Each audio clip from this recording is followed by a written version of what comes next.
Hello, and welcome to the second Paws Here video diary. This has been a bit of an interesting week at Paws Here. We've had quite a lot of things happen. First of all, some really fantastic news. One of our rabbits, Ernest, has been adopted. Ernest has been here for a little while now, so that was just fantastic news that he got a really wonderful home. He's going to be a much loved house bunny. We've also had a vet student called Adam here for his small animal husbandry placement. The veterinary students from the local veterinary college come here for a week at a time to learn about how to care for small animals from us. Lots of pets have been staying with us on holiday, which is fantastic. I love to see them, especially when they come from here, when they're pets that we've placed in a home, and then when their owners go away on holiday, we look after them again, and it's great to see how they've grown and developed and how happy they are. See what else has happened. Some baby hamsters have found new homes, which is lovely, and some of our baby rats have even gone to their new homes because they're all getting older. Lots of them have been reserved now. I think all of our baby hamsters are now reserved, but we have more on the way. We still have lots of rats available, so if anybody's looking for a pair of rats, we have some gorgeous baby rats looking for homes just now. Now, lots of you have been asking about our cage setups and the habitats that we have set up here for all our animals. So we thought this week we'd talk you through some of those setups. So if we start with the rats, now rats need really big, spacious cages. They need lots of space to climb about. Rats also have to live in pairs and groups, so it's really important that we have enough space in each cage for several rats to climb about, to have a really great time, and to hang lots of toys and lots of interesting things to keep them stimulated. So lots of our cages are very tall for our rats to give them lots of climbing space. For the bedding for rats, you have to make sure not to use anything wood-based, so no wood-based cat litter, no wood shavings. So what we use is a paper-based product called Back to Nature. We like to give our rats hammocks to sleep in. They often tear these down pretty quickly, but they do enjoy them while they're up there. We give them tunnels to play in. We give them a mix of rat nuggets. Those are the XL rat nuggets, which are recommended by vets. We also mix in with that things like dry pasta, dog biscuits, fresh fruit and veg, even things like egg or meat is also a really great treat for these ratties. Okay, now we're going to go on and talk about the hamster cages that we have here. Now, hamster cages are a little bit different from the rat cages. What we've actually found is the most important thing for the hamsters is that they're very secure. Hamsters are great escape artists, and if they escape here, there's so many nooks and crannies. So we set the hamsters up in these very difficult to escape from, very secure glass tanks. These are specially designed for our hamsters.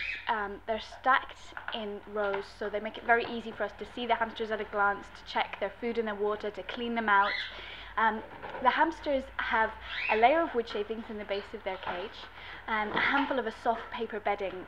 Now, it's really important with hamsters not to use bedding that looks like cotton wool. This is very unsafe for them, so we use a soft paper-based bedding for them. Then each hamster has their own particular toys, their chews. Hamsters' teeth are always growing, so they need lots of stuff to chew on. Some of them have food dishes. For some of them we scatter the food so they have to forage and find it. The hamsters get a plain hamster mix for the most part of their diet, but hamsters, just like rats and dogs and even like people, are omnivores, so they do get little bits of meat, they get bits of egg, they get fresh vegetables every day, and they also get lots of lovely treats like yogurt drops and chew sticks and stuff, many of which are really kindly donated by people who come in here just to give a little present for our rescue hamsters. Now, our guinea pigs are kept in cages that are about 1 meter long and about half a meter wide.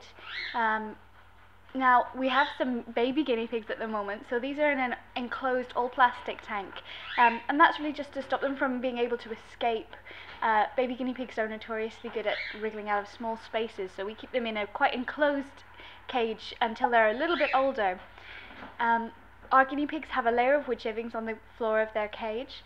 They have to have plenty of space to be able to run and to jump up in the air. When guinea pigs are happy, they popcorn, they jump up in the air, and it's very adorable to see, so we like to give them plenty of space to be able to exhibit that behaviour. They like to have a little place to hide away, a little dark corner, so we try to give them some shelter somewhere in their cage. And we also try and give them plenty of things like cardboard to chew on, because like all of the other animals, their teeth are always growing and they really do need something to chew on. The guinea pigs get XL guinea pig pellets. These are recommended by vets, and it means that they can't eat their favourite bits and leave the bits they don't like. They also get fresh vegetables every day, and then the most important part of their diet is their hay, and they get fresh hay every day as well. Guinea pigs are really social, so there's always 2 or more to each cage, and we try and keep them in same-sex groups unless we have a neutered male and a female. Okay, last but not least, we have the bunnies. Now, our rabbit cages at the moment are wire barred plastic-based cages. They're 1 meter by 50 centimeters wide and then 50 centimeters tall. We keep 1 or 2 rabbits in each cage. Often rabbits come into us on their own. We always try and pair them up because rabbits are really social animals. So we try and introduce them to a friend and have them live together. So we try to keep 2 rabbits in one of these cages. Now, the rabbits come out every day for a play, and they run around and get to stretch their legs and jump up in the air. That's really important for rabbits.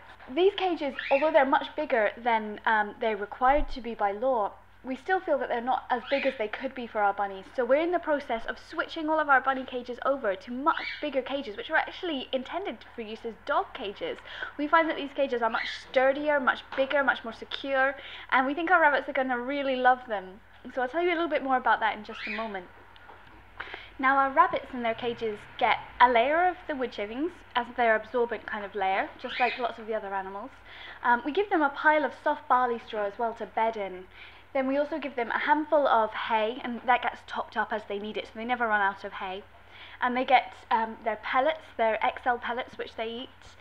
Just like the guinea pigs, it can eliminate selective feeding. Lots of our rabbits have litter trays, because rabbits are actually really easy to litter train. And that's a really positive thing for them, because it makes it that much easier for them to find a good home. Now, to give you an idea of just how full of animals we are at the moment, we have 20 potential hamster cages available. And at the moment, every single one of those is full.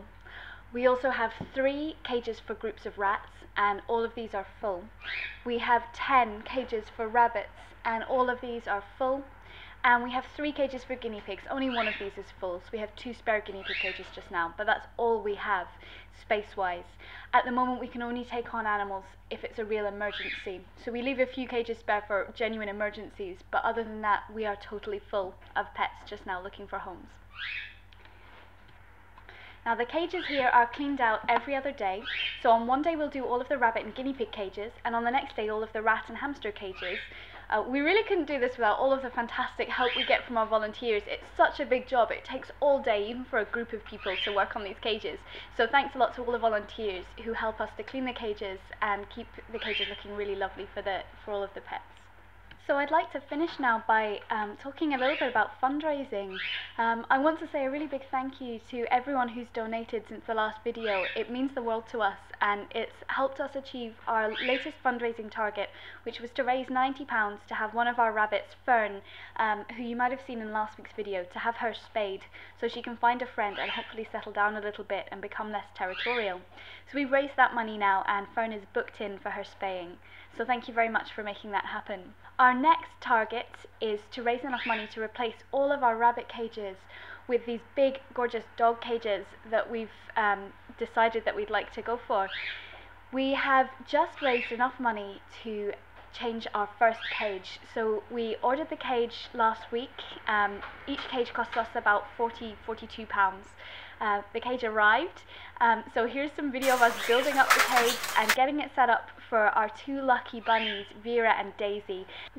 Now, it's largely thanks to Vera and Daisy's sponsors, the Myra family, that they have been able to be the first to get a brand new cage. As you can see, they really enjoy it. They love their new cage, so we're really looking forward to replace all of our rabbit cages with these massive bunny cages. It's going to take a while, and we're hoping to be able to fundraise enough to get 1 a week. So that's going to take us 10 weeks to replace all of our current cages. At some point we will be selling some of the cages that are in better condition, some of our current cages, second hand. So if anybody's looking for a cheap bunny cage or guinea pig cage, then just pop in or let us know. So that's been this week at Paws Here. Keep watching, keep feeding back, let us know what you think, let us know if there's anything else that you'd like to see on these videos, and see you next week.